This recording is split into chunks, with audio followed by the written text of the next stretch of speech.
One step at a time. That's all you can do, because some days are hard.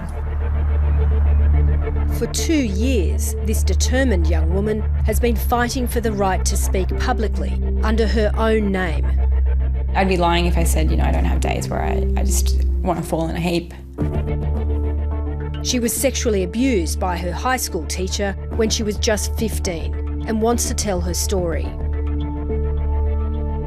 Many people have spoken out about her case, including her abuser. But until now, she's been gagged by an outdated law. It's so important for people to own their own story, their own narrative, and to take back control of who they are. Tonight, for the first time, 7:30 can reveal her identity. This is Grace Tame.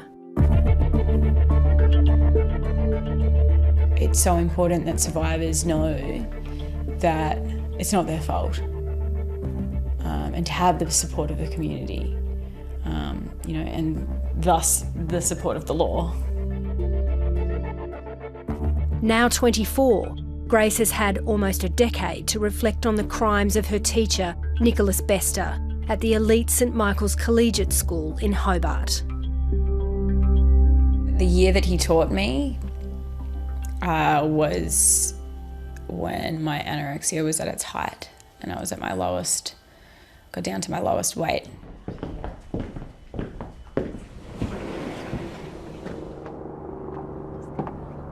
Grace was particularly vulnerable at that time. He put her on a pedestal. He was encouraging her to stay in his office after school at times when I thought Grace was attending theatre rehearsals. And he gave her a key to his office. He tried to visit Grace in hospital. Okay, so I've got our tea.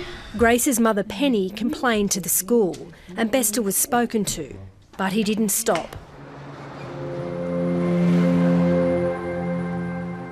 On a winter's night in 2010, Bester asked Grace to meet him at the school. He led her to a cupboard in the science block. One of the things that I'd told Bester about was that when I was about 6 years old, I had been molested, and I had been told to go into a closet and take off my clothes and molested. Bester instructed Grace to go into the cupboard and remove her clothes. I just was in a state of disbelief and sheer terror. And I thought, I can't run anywhere. Physically, I can't run anywhere. I'm trapped. For the next 6 months, Bester repeatedly raped Grace in his office at the school, in a hotel, and at a friend's house. I just remember being dropped off at home, and I remember walking through the door. I just sat in my bed and cried.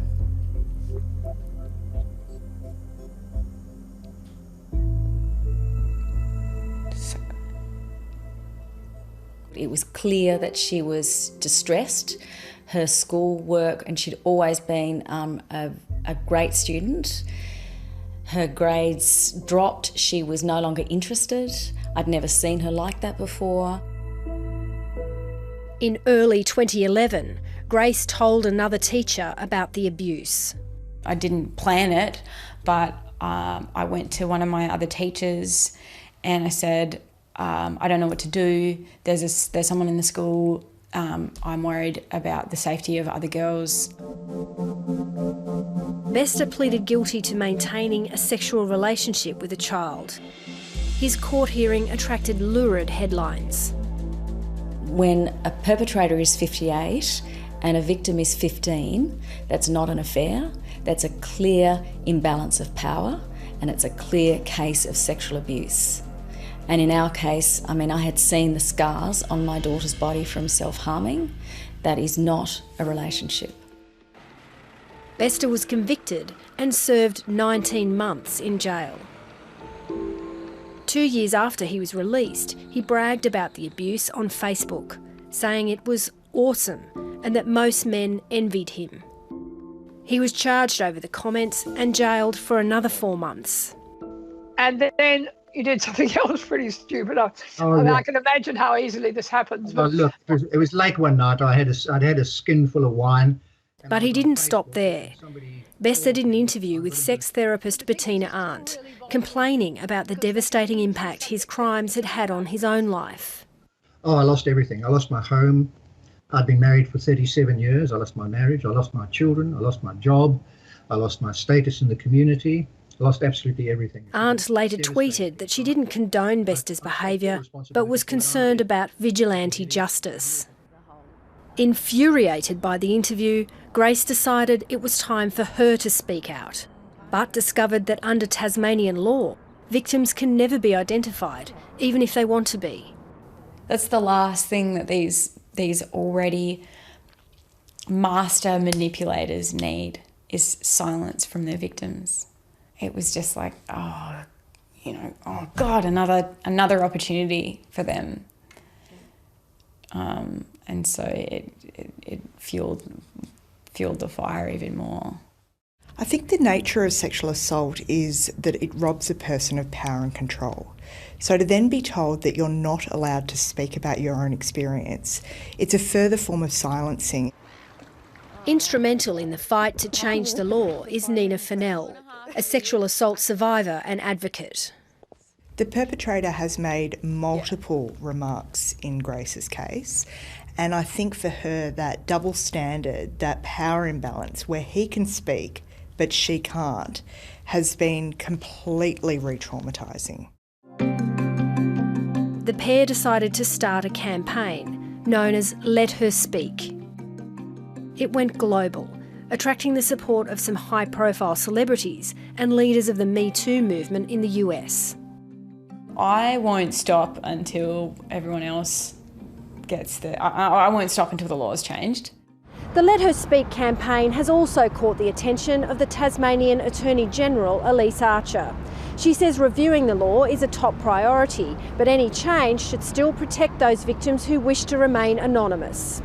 We're looking at all of these issues to arrive at a position of hopefully something that will strike the right balance between the views on this issue. And when do you anticipate that might happen? If we did introduce amendment legislation, it would probably fall into the legislative agenda for early next year.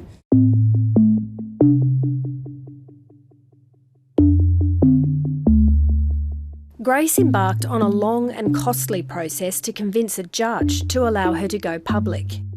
She was recently granted a court exemption and is now free to educate others about the sinister process of child grooming.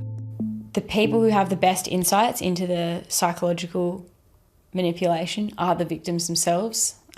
So for the purpose of education, I think it's really important. While Grace Tame has been fighting to be heard in Tasmania, a major police task force in the US has jumped at the chance to work with her. How are you doing, Ray? Should come up and meet the team. Yeah, awesome. Grace is meeting with members of the Los Angeles Human Trafficking Task Force to talk about the process of child grooming. It's so important that you have a safe space for victims, especially who've been groomed. To be able to learn and hear people's experiences has been, been very helpful for us. He used various tactics to groom me and isolate. That included isolating me from all my family and my friends, and making it so that he was the sole source of comfort and that I was dependent on him entirely emotionally. It's a mind manipulation. It's a way that these guys are able to control and manipulate victims who, in a lot of ways, are just looking for somebody to love them or, give them, some direction. They don't want to disrespect them if they're older. You had a message for those girls and boys going through something like this? What would it be? What would your words of advice be? There's people the world over who believe you.